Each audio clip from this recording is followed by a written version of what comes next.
I was 19 years old and I made a real bad decision one night. Got in the car with a drunk driver, speeding, playing around, and done it many times before. That's what we did back in the 80s, and went pear-shaped pretty quick. I was the only one hurt, and I ended up spending over 12 months in hospital because we crashed, and lost my leg, come out with a minus a leg. So, one push, go above your head. Here we go. Here we go. Took me a little while, 18 months or so, 2 years, to wrap my head around me being in a wheelchair. And then once I'd done that, I made the decision I wanted to embark on the sporting road. So I tried a few different sports and found that tennis was my key. I won, 6 Grand Slams, 3 Australian Opens. I won 3 World Cups, 2 Silver Cups, 2 Bronze Cups, a silver medal for the Olympics, 44 international titles. So I felt like I was pretty much untouchable. So when I embarked on the employment, gave up the career, retired, and then I started to employ the employment side of things, starting to have kids. So I thought I better start living a real life here and trying to get a job.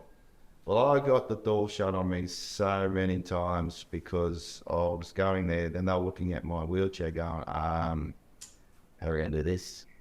It's like, you're not even going to give me a go. So we want to change the way people think by not looking at my wheelchair, looking at me as a person, looking at what I could do for you. And they made the decision what they could do for me before they actually asked what I could do for them. So I'm going to throw the ball in the middle and you can all run for it.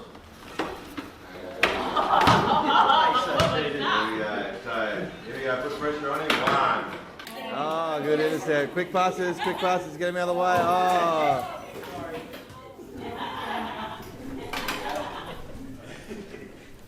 One, 2. Here we go. Now we go. Win it. Well done. DJ, who's facilitator, he's been teaching wheelchair sports at schools for inclusion, and now we're moving it into the workplaces so we can teach employees about inclusion as well. The biggest achievement we're wanting to get out of doing these team sports with businesses is to increase their diversity in their employment for people with disability. There's a lot of barriers for people with disability to get a job. There's really extreme low employment rates for people with disability. So we're really trying to sort of open the doors so employees can see that they can be valued employees as well. How many is that? 1. Oh, that was wonderful. That was lots of fun. It was really hard. I've got a sore arm, but I'm glad we won.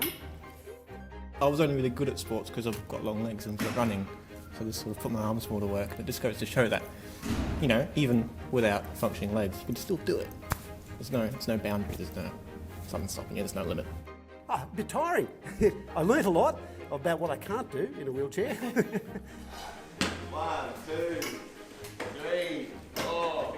We've always got a diverse opinion about disabilities anyway, but I think the actual real life experience of experiencing that of a person in a wheelchair has just added to all the training that we do, so I think it's been fantastic. Programs like this, the No Limits program, it sparks a conversation with people that have friends that are in business, employing people, starts them to think about employing people with disabilities. So and that's what we want. So, we all know that word by mouth is the best way to advertise things. So it's really getting them connected to playing an activity like the team building activity that we do. They will go away at a barbecue and they will be talking about it. And they will say something to their friend, and then it just a snowball effect from here on in. So that's our goal. 1, 2, 3, throw.